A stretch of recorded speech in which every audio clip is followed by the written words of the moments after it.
Hi, guys. My name is Danny Chen, and I'm an engineering manager for the Hadoop ingestion and monitoring team. And I'm here to talk today about scaling ingestion and dispersal with our any-to-any Marmaray framework. So I wanted to give you guys the use case for both ingestion and dispersal. So we'll first talk about ingestion. I think it's pretty obvious, again, that we have a lot of raw data that is produced every time there's a trip, every time there's an Uber Eats order, and this is produced at all our source stores like schema lists, like MySQL, Cassandra, et cetera. And so this raw data is required to be in our Hadoop data lake. The reason why is that we want to be able to transform this ingested raw data into these derived data sets. And the whole point of doing that is now you have these model tables, these derived data sets that have really immense business value, right? And so in addition to that, canonically speaking, a lot of data analysts, a lot of people who have run analytics, they spend a lot of time massaging their data, trying to fix the data because the quality of the raw data is actually pretty poor. And so a lot of their effort is in that and is actually quite frustrating. We have a mechanism to ensure that we have reliable and correct schematized data. And so we ensure that you know that all the data, the fields are correct, the types are correct, and the analysts can actually focus on the actual analytics versus fixing data. And again, we have maintenance of multiple data pipelines. So what Reza just talked about, we had multiple different systems for ingestions from multiple data sources. So that was pretty much a different code base for every single source. We had different types of alerts. And along with that, you have all these different intricacies of each system that you have to understand. And if you think about it, from a team's perspective of maintenance and on-call, it becomes kind of a nightmare. It can be pretty bad for team health. And so what we wanted to do is we wanted to build this unified Hadoop ingestion framework where everything goes through what we call a generic ingestion DAG. And so we go through the same logic, and based on the source in there, we do different, it goes down different data paths. But the core data path is all the same. And so you really have to just understand that. And we really abstract that out, and it makes it a lot easier. For the dispersal use case, so we just talked about the raw data. It's transformed into these derived data sets of immense value. And this is, it's located in Hive. Now, the need arose to basically serve this data in live traffic. And so what happened was that before Marmaray came around, we had teams that had different ad hoc dispersal pipelines. And so these pipelines were built specifically tightly coupled to their use case and was not applicable to Uber as a whole. And so if you're talking about engineering efficiencies, that's actually not a very good thing. And so what we envision Marmaray to be is that this would be one single dispersal framework as well as ingestion, where everybody can just build support for the sync that they want their data from the Hadoop data lake to come from, to disperse out to. And then it would be applicable for all these different use cases. All the teams can reuse it, and that's the vision that we have for that. So along those lines, we also want to support future dispersal needs. So for example, we can add support to disperse to RocksDB, or we can add support to disperse to MySQL, things like that. Right now, we support dispersal to Cassandra, S3, and HDFS. So the next slide, I want to talk about some of the features and stats of Marmaray. It was released in production in 2017. It was built on top of Apache Spark. So we have the benefit of the in-memory semantics of Apache Spark in order to support the use case where we want to have as low latency of getting the data into our Hadoop data lake for analytics as possible. We have automated schema management. So basically, that means that we will create the Cassandra table for you. If we use Cassandra as an example, we will create the table, we will update the schema. If we encounter new columns, we'll create the clustered indices, et cetera. And so that's all handled behind the scenes. It's integrated with our monitoring and alerting systems. So we'll get paged if there's any issues, and you'll see graphs for the health of your data, how far are you behind in ingesting the data, things like that. We put a lot of effort actually into making this a fully self-serve onboarding process. And again, if you think about our users, we don't want people to like write all these Python scripts to build these pipelines. We want them literally to take their mouse, click on which tables they want and where they want it, and it's all set up in the back on the back end for them. And that's what we actually built using some of the workflow orchestration processes for the next part, which is we actually are able to, it's integrated so we can actually run these jobs at a specific cadence depending on the user preference. We also made this an extensible architecture so you can add support for any source in any sink. And then just to give you guys an idea of the scale of what we handle, we have 500 billion entries ingested per day, which is over 6 million per minute. And we have greater than 2,000 pipelines running. So I wanted to just kind of make it a very strong point, or just assertion that I think it's very obvious to people that when you look at data, it's everyone understands the importance of data. Data is transformed to information. You can run analytics on that, and you can derive business intelligence to run your business. What people don't often think about is the origin of where the data comes from is actually not the most useful place for it to be used at later. And I'll give you guys an example of that. And so having a framework where you can actually move data from place to place and transform it is actually, it's not a use case that is specific to Uber. It's very applicable to a lot of companies. And so I just wanted to give you guys an overview of the ecosystem today, or soon to be. So we have ingestion from Cassandra, MySQL, Kafka, Uber schemaless, and that is all ingested into our Hadoop data lake. Then we can run analytical processing on top of that, again, produce these derived data sets, and then disperse it to S3, Cassandra, and HDFS. One thing that I wanted to note, though, is that even though our canonical use case is using a Hadoop data lake, we are actually not coupled to that. So for example, right now we're developing a pipeline where we can actually move data directly from Kafka over to S3, and Hadoop doesn't have to be an intermediary. One other thing that I wanted to point out is that as an intermediary data format in memory, we use generic record, which co-locates the schema with the data. And so everything is converted to this generic record and then converted from the generic record to the source or the sink schema. And so the reason why that's important is, let's say you add a new support for RocksDB as a source. So you can now ingest data from RocksDB, but you already have support to disperse it to S3, Cassandra, and HDFS. That means for free, you actually get that dispersal, if that makes sense, because the intermediary format is actually independent of the source. So we felt that that was really important. That was something that we intentionally designed so that we can maximize the usefulness of the platform. So anytime anybody onboards a new source or sink, they get a whole bunch of support for other sources and sinks for free. So just really quick slide on our high-level architecture. The whole point of showing this is basically you guys will be able to see that, again, we were very intentional in designing this, that if you want to add support for a new source and sink, there's only a few abstractions and interfaces that you have to actually implement. And we'll be able to connect to the source, determine what the batch of data. This is a batch ingestion dispersal framework for now, and be able to calculate that data and be able to move it over. So I won't go too much more into this, but that's basically what we have as our architecture. A couple of use cases. So my team makes fun of me a lot on this, but this is a screen capture on, I love Japanese food, and I order Japanese food on Uber Eats a lot. And so Uber Eats is able to ingest that data, the raw data of the types of orders that you guys have. Then they run analytics on top of like Michelangelo, our machine learning platform. And they produce these derived data sets of restaurant recommendations. So they recommend other Japanese restaurants in my area. So if you think about it, when you open your Uber Eats app, if this data was still in Hive, you would have to wait like minutes for this data to show up. Like nobody's gonna open Uber Eats and wait for a couple minutes for recommendations to show up. That's just a terrible user experience. So by dispersing this data into Cassandra, now you get usually 10 millisecond latency.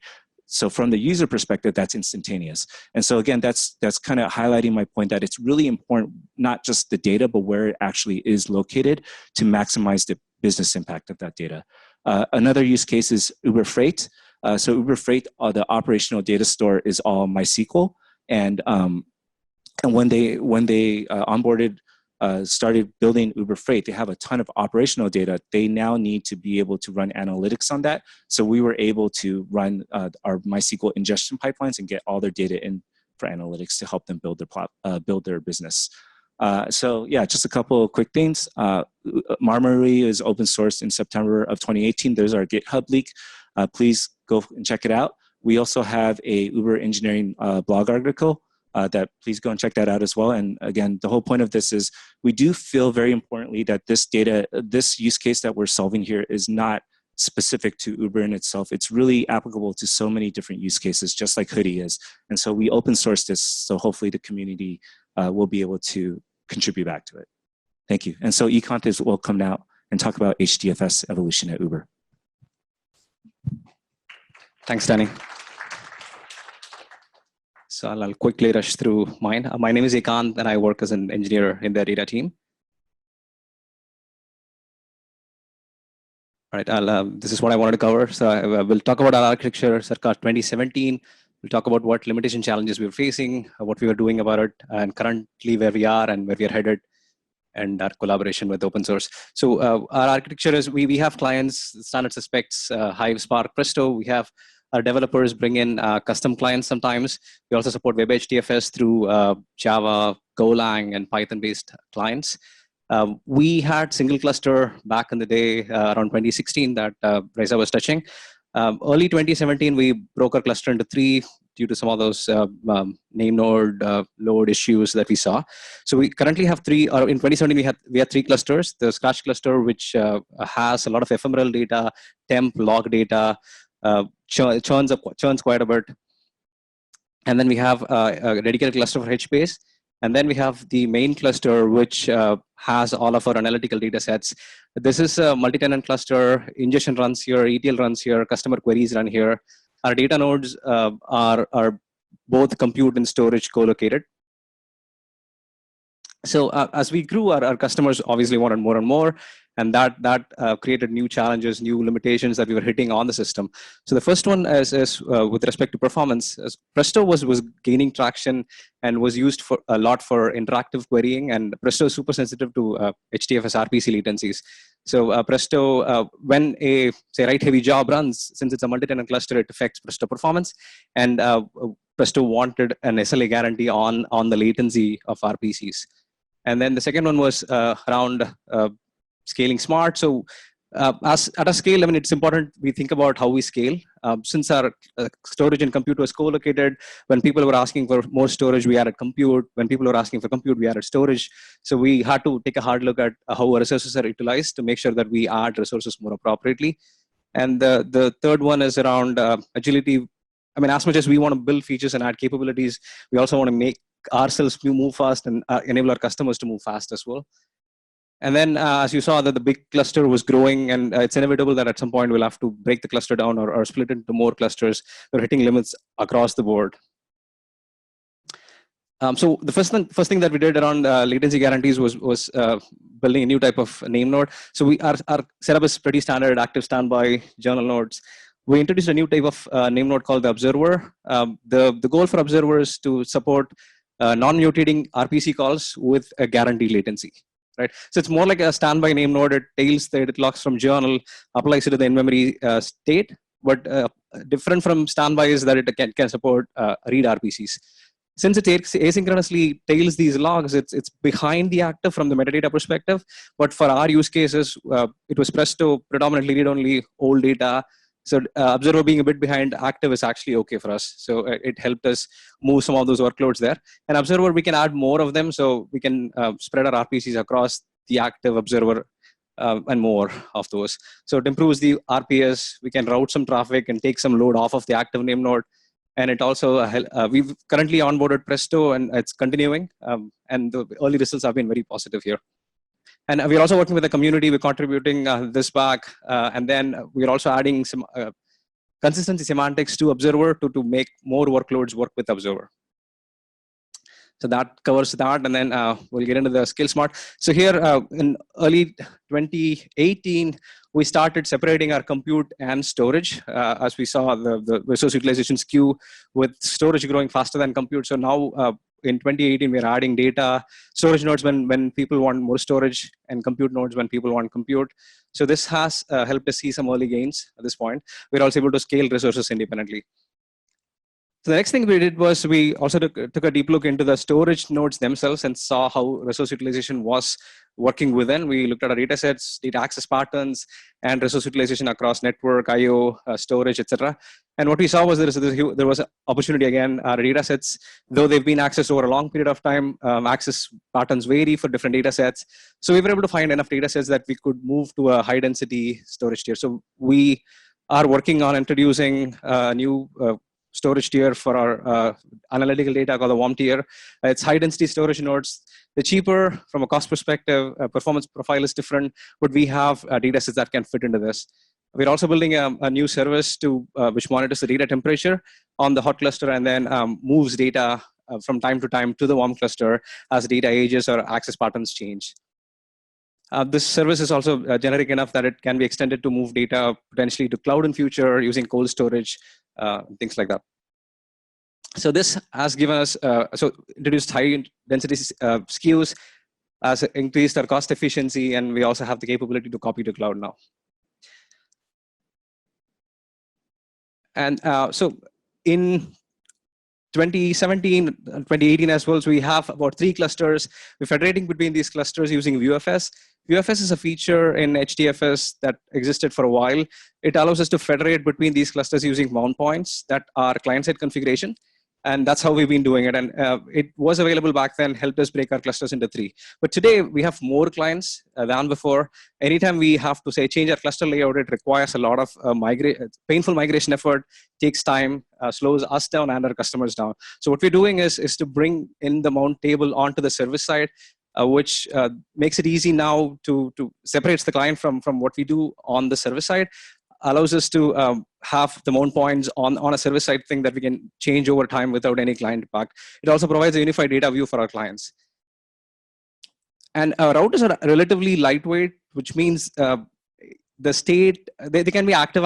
You can add more routers, you can scale them out as your RPC load grows. It also gives us a layer to mask our clients from our cluster layout, our data layout, and so on. So we can add more clusters, remove clusters, change layout over time.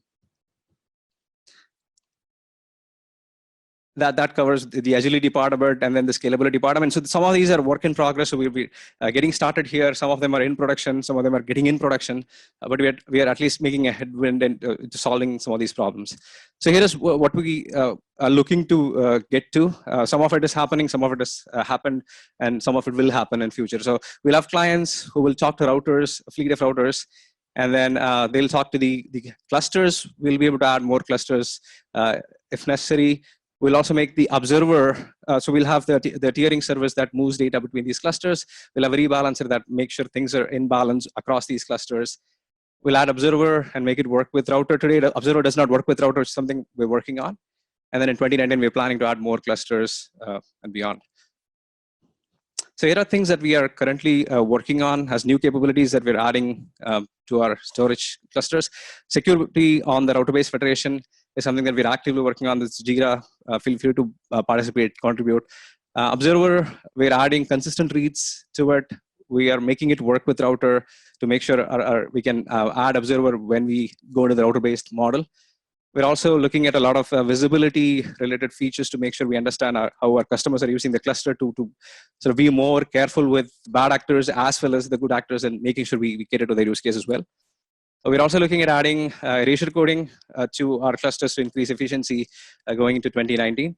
You can read our Eng blog, which talks about a lot of our story of how things evolved, what we built that helped us. Here are the companies that we work with on some of these features, very active on the community. So feel free to participate in the conversation. Feel free to talk to us if you're interested in any of these features. We'd love to hear from you as well if you have faced challenges and solved it differently that could help us learn.